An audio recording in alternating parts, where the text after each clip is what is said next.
memajang foto ulama besar di rumah, apakah termasuk syirik? Dan foto ulama justru lebih berbahaya.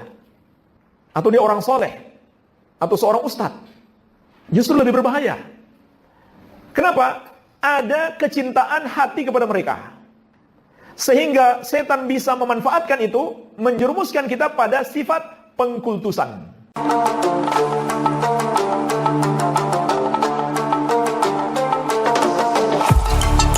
Ada statement dari Ustadz Wahabi tentang persoalan yang berkaitan dengan memajang foto ulama.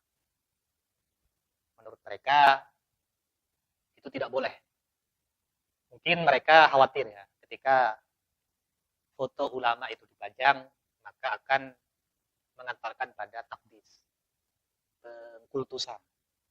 Sehingga kekhawatiran yang pernah terjadi di masa Nabi Nuh itu merasuki pikiran mereka.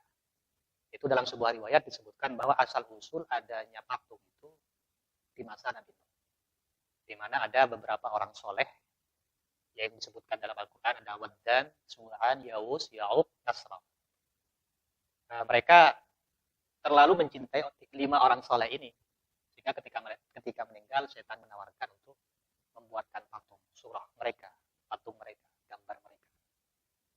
Sebelumnya mereka hanya membuatkan satu patung, kemudian menawarkan hingga patung mereka atau gambar-gambar mereka, surah mereka itu berada di masing-masing setiap rumah umat kala itu, yang kemudian mengantarkan pada penyembahan terhadap patung-patung itu. Jadi barangkali yang ada di pikiran mereka seperti itu. Mereka lupa dan tidak sadar bahwa Nabi pernah menyatakan bahwa kata beliau, saya tidak khawatir umatku kembali menjadi musyrik. Namun yang saya khawatirkan umatku nanti ya tanafas di dunia, saling sikut karena urusan dunia.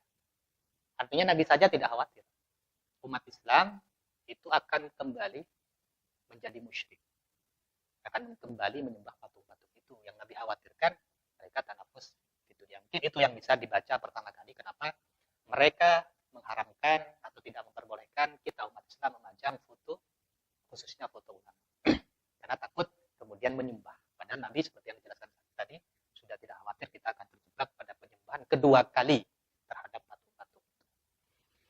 Dari cerita 5 orang soleh yang kemudian patungnya dibuat di rumah-rumah itu. Kemudian yang kedua, bisa jadi mereka salah dalam memahami hadis-hadis tentang surah. Dan hadisnya memang sahih, karena mereka mungkin menganggap sahih, kemudian menuduh kita yang melakukan hal ini sudah terjebak atau masuk dalam ancaman dalam hadis itu. Pertama, pernyataan Nabi, sabda Nabi, asyadun nas adzaban yaumal qiyamah al-musawwirun.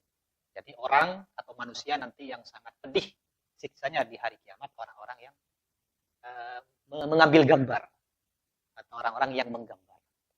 Mungkin kalau misalkan foto itu kan diambil dalam zaman sekarang melalui kamera, berarti mengambil gambar.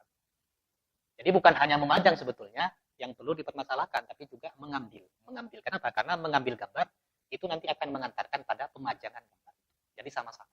Makanya di hadis ini Allah mengatakan secara zahir bahwa nanti yang paling pedih siksanya di hari kiamat adalah mengambil gambar. Termasuk juga kemudian nanti yang menggambar. Nah, artinya kalau misalkan pakai manhaj orang Wahabi, ini yang diharamkan adalah orang yang mengambil gambar. Walaupun sebenarnya konsekuensinya nanti akan dipajang. Kemudian dalam riwayat yang lain, waqala man sawwara suratan, barang siapa yang menggambar suatu gambar di dunia, maka nanti di hari kiamat dia akan dipaksa untuk meniupkan ruh.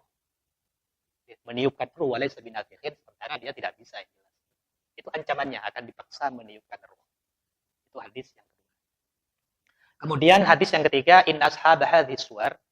Jadi sesungguhnya orang-orang yang tadi menggambar itu yu'adzabuna yaumal qiyamah, akan disiksa di hari kiamat, wa yuqal lahum, dan mereka diminta ahyu ma khalaqtu.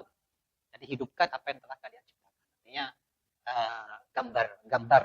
Nah, makanya di sini dipahami menggambar di sini sebenarnya kalau lihat artinya sejarah perjalanannya itu adalah membuat patung, itu masuk bagian dari taswir.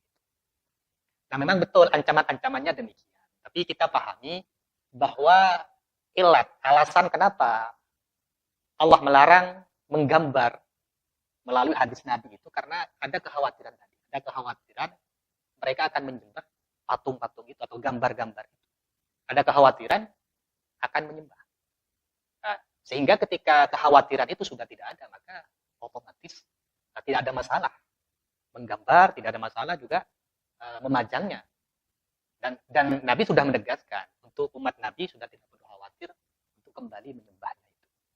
Nah, jadi yang perlu dipahami di situ demikian. Nah, sekarang nggak mungkin, sudah gak zaman. Orang nyembah patung nggak zaman, nggak mungkin. Sesuai dengan yang disabdakan Nabi itu, orang yang memajang foto kemudian akan terjebak akan menyembah foto itu. Sehingga dengan demikian hadis ini satu harus dipahami. Pada saat itu, pada saat Nabi melontarkan hadis ini, umat Islam baru berdiri. Keyakinan umat Islam masih dikhawatirkan akan goyah. Sehingga ketika umat Islam sudah kuat, maka hadis ini sudah tidak perlu dipahami demikian. Jadi kekhawatiran di zaman sekarang untuk menjadikan gambar itu adalah sesembahan, nah, itu sudah tidak bisa ini lagi, artinya sudah tidak relevan lagi. Nah, jadi hadis ini dibawa ke sana. Ancaman-ancaman itu harus dibawa ke sana. Itu dipahami ketika umat Islam masih belum kuat keyakinan. Atau dipahami kepada orang umat Islam yang baru masuk Islam. Ini dipahami seperti itu. Sementara selain itu ya tidak ada masalah. Seperti kita yang sudah punya keyakinan yang kuat, yang sudah tidak mungkin kan menjadikan patung menjadikan gambar-gambar yang dipajang itu sebagai yang akan ya sebagai Tuhan, nggak mungkin. Itu udah nggak ada masalah, nggak mungkin menyembahnya, jadi tidak ada masalah. Apalagi begini, dalam sebuah hadis itu ada pernyataan begini, menyebutkan dalam sebuah hadis itu menyebutkan bahwa mengingat ulama itu akan menurunkan rahmat.